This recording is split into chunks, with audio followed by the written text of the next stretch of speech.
Mother of God Dormitory. Você tem um anime que depois de anos eu vim perceber que ele é um tanto quanto problemático ou até criminoso. Esse anime é ele. Pois ele conta a história de Koshi Nagumo, um jovem que perdeu os pais em um incêndio e depois disso foi trabalhar em um dormitório feminino, onde além de trabalho infantil, o cara tem que passar por situações um tanto quanto criminalistas. Japonês é uma desgraça. Bem, eu lembro de ter assistido esse anime há muito tempo, eu ainda tava na época da escola, parece. Então naquele tempo eu nem tinha percebido quão problemático esse anime era. E por que ele é tão problemático, você me pergunta? Relaxa, meu parceiro, porque até o final desse vídeo você vai conseguir fazer uma lista de todos os crimes que são cometidos nele. E eu já te adianto, não são poucos. As coisas vão escalando em um nível em que temos o Breaking Bad mulher e uma possível alienígena furry. Quando eu digo que a parada é bizarra, é disso que eu tô falando. Mas impressionantemente, nenhum desses foi o motivo de eu ter lembrado desse anime atualmente. Eu lembrei porque... tetas. No primeiro episódio desse anime, a primeira cena é literalmente um par de melancias na sua cara. E eu na época, inocentemente entrando pra assistir, tomei um susto com isso. E foi dessa cena que eu lembrei que esse anime existia. E consequentemente lembrei dos problemas dele. E pra você que não acompanha o canal, eu tô numa sequência de vídeos que sugerem que possivelmente eu seja gay. E ter me assustado com peitos na tela não me ajuda muito a mudar essa reputação. Dito isso, vamos ver de fato por que esse anime é tão problemático. E para isso, vamos começar primeiro do começo, o primeiro episódio deste anime. Que começa com o nosso mano Koshi perdendo sua casa em um incêndio, sendo abandonado também pelo seu pai, que fugiu para outra cidade para não ter que assumir os danos. Pai do ano, rapaziada, pai do ano. Com certeza um brasileiro. Com isso, nosso coach começa a vagar pelas ruas sem ter onde morar ou o que comer, sendo encontrado por uma mulher na rua enquanto ele estava sofrendo com diarreia por ter comido comida do lixo. E um detalhe que eu não posso deixar de passar despercebido nessa cena é uma mulher fugindo no fundo depois de ver uma criança passando fome. Eu não julgo, eu faria o mesmo. Bem, ela levou o coach para casa onde ele pode comer e ainda ofereceu para deixar ele usar o banheiro para tomar um banho. Muito humilde essa mulher, né? Humilde até demais. Então ele vai lá pro banheiro, só que essa maluca não falou que tinha umas 13 meninas tomando banho sem roupa lá. Eu acho também que não tem outra forma de tomar banho, né? O coach obviamente corre dali, só que nesse momento outra menina chega, a Athena, que acaba esbarrando no coach. Só que a Athena tem um pequeno probleminha chamado fobia de homens. Ela não consegue estar perto de homens e começa a sangrar. Então quando o coach esbarra nela, a menina entra em um estado terminal. Se você acha que ela tem algum problema na cabeça, não se preocupe, porque todo mundo nesse anime tem. Depois que aquilo aconteceu, a chefe do dormitório, a Wachi Mineru, explica o que é aquele lugar pro coach, que aquelas garotas são tudo da faculdade, e explica pras garotas que o coach é pobre, abandonado e morador de rua. O moleque só é humilhado nesse anime, isso é muito bom. Mas como elas ficam com pena dele, a Mineru oferece ao coach o papel de monitor daquele lugar, já que não precisava nem de experiência e nem de restrição de idade para trabalhar ali. O autor mudou as leis do mundo só pra fazer esse anime. A Shopee deve lucrar que nem a desgraça nesse mundo. Mas pro coach trabalhar ali, a Athena também tinha que aceitar. E obviamente ela recusa e foge da casa pra não ter que morar com um homem. E ela faz isso porque ela cresceu em um ambiente convivendo somente com mulheres, não tendo o costume de estar perto de homens. Sempre que ela tá, o seu nariz começa a sangrar. Eu acho que isso não é fobia não. É outra coisa que começa com T. O coach não quer roubar a casa dela, então se recusa a ser um monitor e pede pra Athena voltar, já que ali é o lar dela. Graças a isso, a Athena acaba voltando pro dormitório. A mina deixa uma criança dormindo na rua só porque tem fobia. Isso é muito bom, cara. O moleque foi abandonado 2 vezes. Tá, mas ela não fez isso não. Ela ficou com pena e voltou pro coach pra pedir pra ele dormir no dormitório. Mas ia ser muito bom se ela fizesse isso. E com isso, o coach aceita trabalhar como monitor daquele lugar. Enfim, no outro dia o coach tá varrendo a rua e eu não sei aonde que isso se qualifica como trabalho de um monitor. Até que ele entra na casa pra poder limpar e aperta a campainha do quarto da Mineru, que solta um alarme de emergência. Isso não é um quarto não, é um bunker nuclear. E você sabe que vai dar merda quando na porta do quarto tem um símbolo de radioativo. Talvez não não seja muito seguro entrar ali. Ela atende, só que ela tá da forma que vê o mundo e diz que isso é importante para os estudos e experimentos que ela faz, porque ela é uma pesquisadora. Ô minha filha, se você for a mais inteligente desse grupo, eu tenho sérias dúvidas sobre o nível de QI desse lugar. Tem um símbolo de radioativo na porta e você não usa nem proteção. Que tipo de experimento é esse, caralho? Em quanto tempo eu adquiro câncer? Bom, o coach resolve limpar o lado de fora primeiro, só que ele acaba sendo sequestrado pela Freire, que faz ele se vestir igual um furry. Minha filha, eu preferia que você tivesse matado ele. A Freya é uma cosplayer e fantasia ele. Não só ele, mas todo mundo que ela vê na rua e se encaixe bem nas fantasias dela. Só tem criminoso nesse anime. E durante a bagunça no quarto da Freya, o alarme do quarto da Mineru dispara novamente. Mas dessa vez foi porque começou a vazar gás tóxico. Eu não sei o que me surpreende mais nesse anime. O fato de ninguém ter morrido ainda, ou ninguém ter sido preso. Mas pá, o coach dá um sermão nela, porque isso acontece sempre e alguém poderia se prejudicar alguma hora. Só que ele fica com vergonha de ter gritado com elas e fazendo ela se desculpar. Então ele acaba saindo correndo dali, parando em um lugar público onde todo mundo vê ele vestido de furry e começa a tirar foto. Eu acho que valeria mais a pena ter morrido. Bom, as meninas tinham ficado na rua porque o coach saiu correndo, então ele volta trazendo um cobertor pra ela pra se cobrirem, que ele conseguiu implorando na rua. E se eu rio, eu choro, velho. O moleque só é humilhado, isso é muito bom. Bom, mas a Dena chega ali e acaba vendo geral se esfregando no coach e decide que a partir de agora todos devem se comportar melhor pra não corromper o nosso querido coach. E pra isso ela comprou a própria censura. Acorda, cara! Eu não estou nem zoando, é praticamente isso. E até que é bem útil, considerando que tem mais de, mais de 4 pessoas nessa casa. E impressionantemente, tudo isso foi só o primeiro episódio. Pra vocês terem noção do quão doentes são os personagens. Além de promover trabalho infantil, ainda polui o ar com gás tóxico. Isso porque a gente ainda não conheceu todas as personagens. Que não sei quando episódio a gente vai conhecer melhor mais 2 delas. Começando primeiro pela Kirihaya. Kirihaya... Peraí. Kiriha? A Kiriha, essa maluca aí, que enquanto o coach estava tentando dormir, enquanto outros seres humanos pensavam usar ele como cobaia, ela meio que acaba... Porra, menor! A Kiriha desce ali e eles vão conversar sobre o que aconteceu. Foi então que descobriram que a Kiriha estava lendo um shoujo, só que ela é uma lutadora. E esse era o primeiro mangá shoujo que ela lia. Então toda vez que ela ficava animada lendo isso, bem... isso acontecia. Como ela tá com medo de dormir no quarto porque se mexe muito e pode acabar caindo no buraco de cima de novo, ela pede pro Kojo pra dormir ali com ele. Doido mesmo quem aceita. A menina quebra uma parede com um soco. Imagina o que ela faz com você se ela tiver pesadelo. O Kojo acaba aceitando, mas essa maluca pergunta se ele quer conversar, já que eles estão ali a sós, tá ligado? Principalmente porque o Kojo lembra bastante o irmão que ela tem. Eu não sei o que me preocupa mais, a possível relação que ela deve ter com os irmãos ou a chave de braço que ela tá dando no coach. Quando eu falo que só tem maluco nesse lugar, ninguém acredita. Eu acho que nem um hospício tem tanto louco. Ela solta depois e pede desculpa, mas meu Deus, quase quebra o braço do menino. Mas durante isso, o coach fala que ela é incrível, fofa e tudo mais, o que deixa ele com vergonha e acaba fugindo dali, deixando o quarto dele pra Kiriha, enquanto ele dorme no quarto dela. E foi durante esse momento em que ele dormia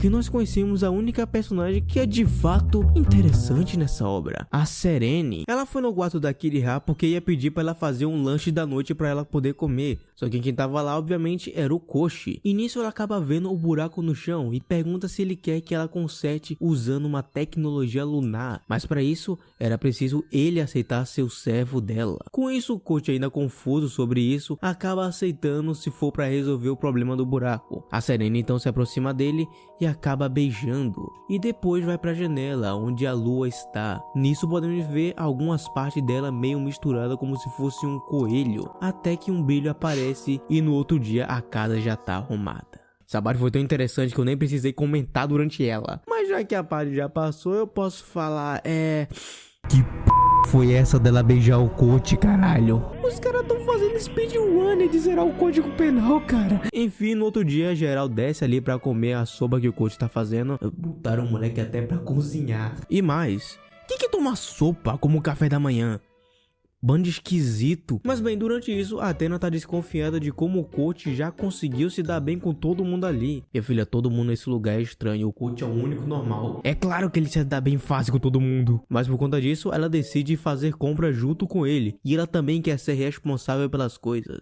Eles vão junto para o lugar, mesmo que a Athena precise controlar aquela versão dela que ela tem de homens. A mina vai tipo um ninja se escondendo dos homens, tá ligado? E graças a isso consegue fazer as compras que eles precisam. Até o coach elogia ela por estar enfrentando seus medos. Não enche meu saco não, asshole! Vai pra casa do caralho, filha da puta! Muito fofo, né, cara? Tirando o fato que ela foge depois disso, dizendo que é assim que ele conquistou as outras garotas. Tava tudo indo bem quando começou a ir mal. Tentando fugir, ela esbarra em dois caras na frente. E antes que o nariz dela comece a sangrar e jorrar sangue pra todos os lados, o coach puxa ela e leva ela embora. Mas até aqui a Athena é meio estranha, mas nem tanto, tá ligado? Só que quando o coach puxou ela, ele chamou ela de Aneki, que significa comi sua mãe em japonês. O que significa irmã mais velha. Só que chegando no quarto, a Athena pede pro coach chamar ela assim de novo.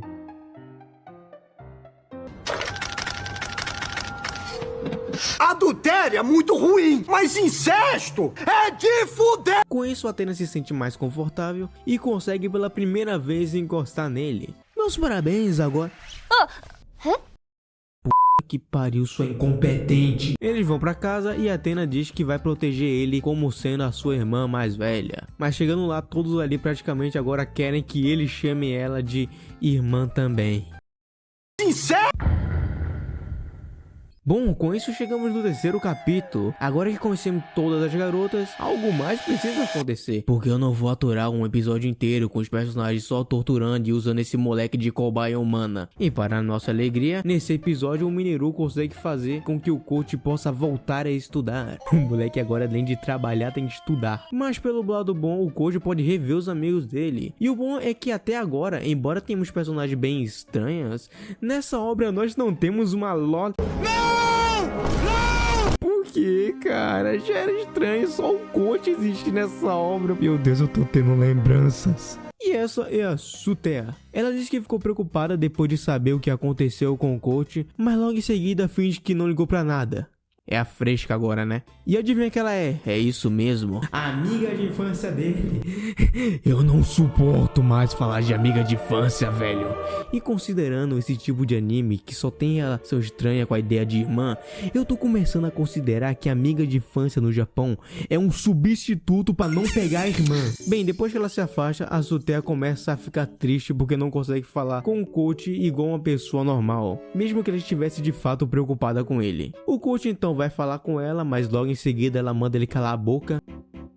É o ser humano mais desprezível que eu conheci. Pra resumir, depois disso, o coach passou a manhã inteira querendo falar com ela, pra poder pedir desculpas por não ter entrado em contato com ela durante esses dias. Mas acaba que todo mundo ali fica fazendo ele perder tempo. Então chega uma hora que a Sutea sai da sala. Ele vai atrás dela e acaba segurando na mão dela. Só que logo em seguida ela grita com ele e manda ele soltar. E nisso o coach diz que esqueceu a condição da Sutea, que a gente descobre que o corpo dela é mais sensível ao calor do que a maioria das pessoas. Então tudo que tem calor, toque, objeto ou até mesmo o sol faz ela se sentir mal. E engraçado que isso pode se configurar como um traço de autismo. E eu nem duvidaria que ela tenha.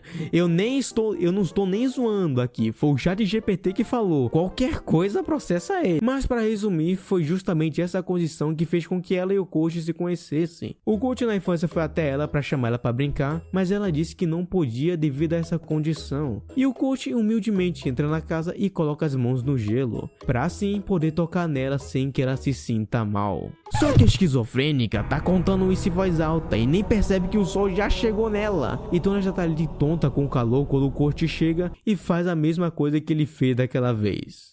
Olha como ele é gentil. Depois disso, eles vão pra sala de enfermaria, onde o coach explica que agora virou um monitor de um dormitório feminino. E eu ainda não sei o que é monitor. A Sutea não acredita e quer ver com os próprios olhos, só que a menina tá mais bamba que aleijada depois de 5 latas de pinga. Bem, mais tarde eles vão até o dormitório, mas o coach muda de ideia quando chega lá por motivos óbvios. Só que antes que ele possa mandar a Sutea embora... Porra, menor! Aí você já imagina a merda que deu depois disso, né? O coach leva a Suteya pra dentro do dormitório e mais tarde a Athena chega e a Suteya já tá com aquela cara de que matou 3 pessoas semana passada. Bom, o coach queria manter a ideia de que ali era apenas um dormitório normal. E pra tu ver o quão genérico é isso de amiga de infância e não sabe o porquê eu odeio tanto, o próprio anime fala que a Suteya é a clássica personagem da amiga de infância. Pra tu ter noção do quão clichê é isso. Bom, a Frei fica animada pra conhecer ela, só que o coach avisa que a Suteya não gosta de ser tocada por conta daquela condição lá. E a Suteya dá um chute nele logo em seguida porque ele tava sufocando ela. Cara, só agora eu vim entender o porquê as pessoas dizem que eu odeio tanto o Tsundere. Que ser humano desprezível. Depois disso, a Mineru e a Frei ficam ali analisando até que percebem uma coisa rolando entre os dois. E nisso já avisa pra Athena... Que isso, cara? Meu Deus, e a cada fala só piora. Depois disso, a Suteya começa a desconfiar da segurança daquele lugar. Primeira vez que eu concordo com essa garota. E decide que vai vasculhar aquela casa pra ver se encontra algum perigo. Ela olha primeiro no quarto do coach. Engraçado que o medidor já começa no verde, porque a Suteya por si só já é uma mesa pro coach. Depois vai pro quarto da Mineru, mas nem entra porque tem gás tóxico ainda no quarto. Depois vai pro quarto da Frei, que por um momento parecia tudo normal, até que a Frei ataca ela e quer vesti-la de furry. Ainda bem que a Athena tava lá pra impedir. Se bem que fosse pra matar, eu ainda passava pano. Bem, depois de quase matarem a Suteya de ciúmes, de medo e de comida estragada, eles pensam em uma forma de se redimir e deixam ela passar a noite ali com ele. Bom, ela decide dormir no quarto da Athena porque é o único normal ali, e a Athena até tenta conversar com ela pra fazer amizade, mas durante isso eles escutam um grito do Koji vindo do banheiro, porque ele acabou esbarrando na Kiriha. Então a Suteya fica com ciúmes porque todo mundo ali diz que vai ser a irmã mais velha do Koji, mas essas irmãs estão muito numa vibe de The Coffin. Que piada nerd de merda. Mas bem depois disso que aconteceu, a Kiriha e a Athena ficam meio pra baixo depois daquele dia. E indo pra faculdade, elas esquecem a comida delas em casa. E para elas não terem que implorar por sobras na hora do almoço, a Frei dá a ideia do coach levar a comida pra elas. Só que tem um problema, a faculdade é feminina. E pra resolver isso, a Frei veste o coach de mulher.